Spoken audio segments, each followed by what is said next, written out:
Folded hands Thakur ji का मुकुट। एक समय श्री ठाकुर मंदिर के महंत, जो कि प्रभु के बहुत प्रिय भक्त भी थे, अपने कुछ शिष्यों को साथ लेकर दक्षिण में तीर्थ दर्शन करते हुए एक नगर में पहुँचे।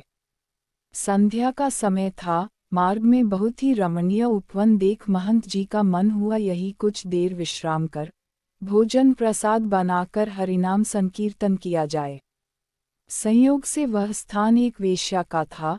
वेश्या वही पास के भवन में रहती थी। महंत जी और उनके शिष्यों को इस बात का पता नहीं था कि जिस जगह वह रुके हैं, विश्राम व भोजन प्रसादी कर रहे हैं, वो स्थान एक वेश्या का है। वेश्या भी दूर से अपने भवन से हरि भक्तों की क्रियाओं का आनंद ले रही थी।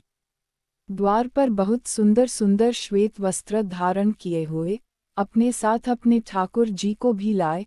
आज मानो संतों के प्रभाव मात्र से पापासक्त उस वेश्या के हृदय में भी प्रभु का प्रेम प्रस्फुटित हो रहा हो। स्वयं को बड़भागी जान उसने संतों को विघ्न न हो ये जानकर तथा अपने बारे में कुछ न बताकर दूर से ही अपने भवन से ठाकुर जी के दर्शनों का आनंद लेती रही। जब सभी संतों का भोजन प्रसाद व संकीर्तन समाप्त हुआ तो अंत में वह वेश्या ने एक थाल में बहुत सारी स्वर्ण मुद्राएं लेकर महंत जी के समक्ष प्रस्तुत हुई और महंत जी को प्रणाम किया व बताया कि ये स्थान मेरा ही है, मैं यहाँ की मालकिन हूँ। महंत जी को बड़ी प्रसन्नता हुई ये जानकर और आभार व्यक्त करते हुए उन्होंने भी कहा कि यह बहुत ही रमणीय स्थान है, हमारे ठाकुर जी को भी बड़ा पसंद आया है यह स्थान, संकीर्तन में भी बड़ा मन लगा। अब वेश्या ने वो स्वर्ण से भरा हुआ थाल महंत जी की सेवा में प्रस्तुत किया। सच्चे संतों का स्वभाव होता है वो बिना जाने किसी भी अयोग्य व्यक्ति का धन या सेवा नहीं लेते हैं और शास्त्र भी अनुमति नहीं देता है। अतः महंत जी ने उस वेश्या से कहा, हम बिना जाने ये धन स्वीकार नहीं कर सकते, आपने किस तरह से यह धन अर्जित किया है। वेश्या ने भी द्वार पर आए संतों से झूठ न कहकर सारी बात सच सच बता दी कि मैं एक वेश्या हूँ, समाज के आसक्त पुरुषों को रिझाती हूँ, उसी से मैंने यह धन अर्जित किया है। इतना कहकर वह महंत जी के चरणों में पूर्ण समर्पण करते हुए फुट फुट कर रोने लगी। वह महंत जी से श्री ठाकुर जी की भक्ति का दान देने का अनुग्रह करने लगी। महंत जी को भी दया आई उसके इस अनुग्रह पर, लेकिन वे बड़े धर्म संकट में पड़ गए।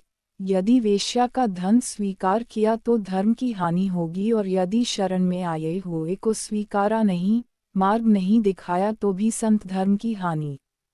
अब महंत जी ने अपने ठाकुर जी का ध्यान किया और उन्हीं को साक्षी कर वेश्या के सामने शर्त रखी और कहा, हम तो ये धन स्वीकार नहीं कर सकते, यदि तुम हृदय से अपने इस बुरे कर्म को छोड़ना ही चाहती हो तो ऐसा करो, इस पाप कर्म से अर्जित की हुई सारी संपत्ति को तुरंत बेचकर जो धन आए उससे हमारे ठाकुर जी के लिए सुंदर सा मुकुट बनवाओ।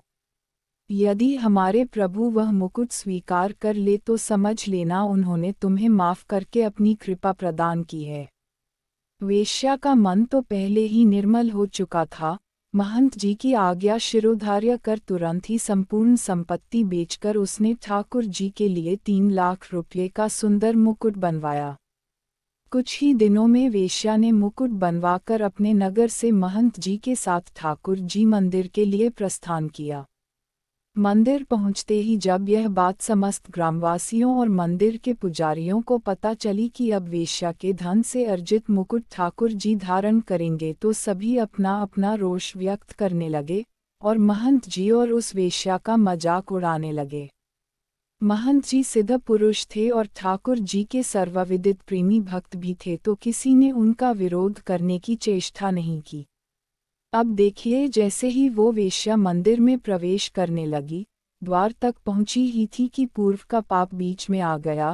वेश्या वहीं रजस्वला हो गई।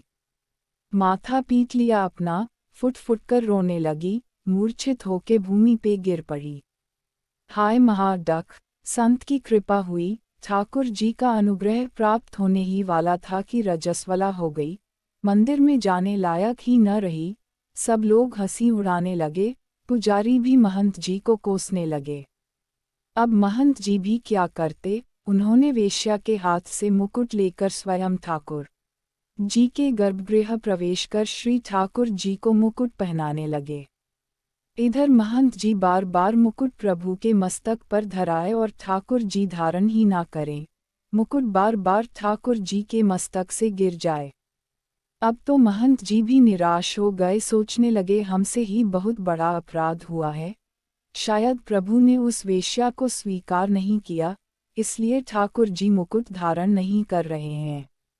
अपने भक्त को निराश देखकर ठाकुर जी से रहा नहीं गया।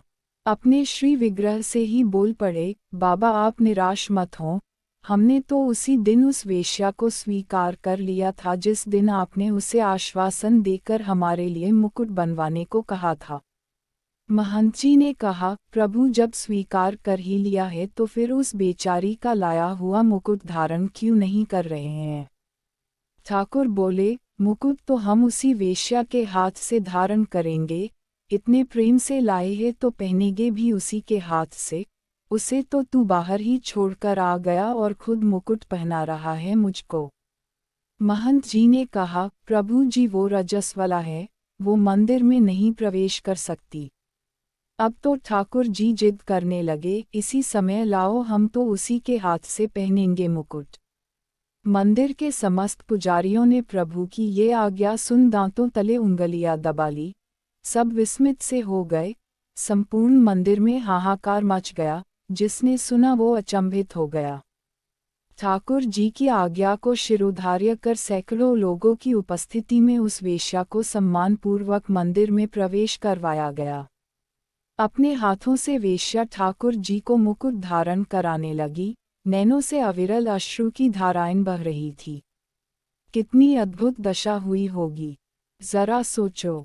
ठाकुर जी भक्त की इसी दशा का तो आनंद ले रहे थे। ठाकुर जी का श्री विग्रह बहुत बड़ा होने के कारण ऊपर चका मुकुट पहनाना पड़ता है।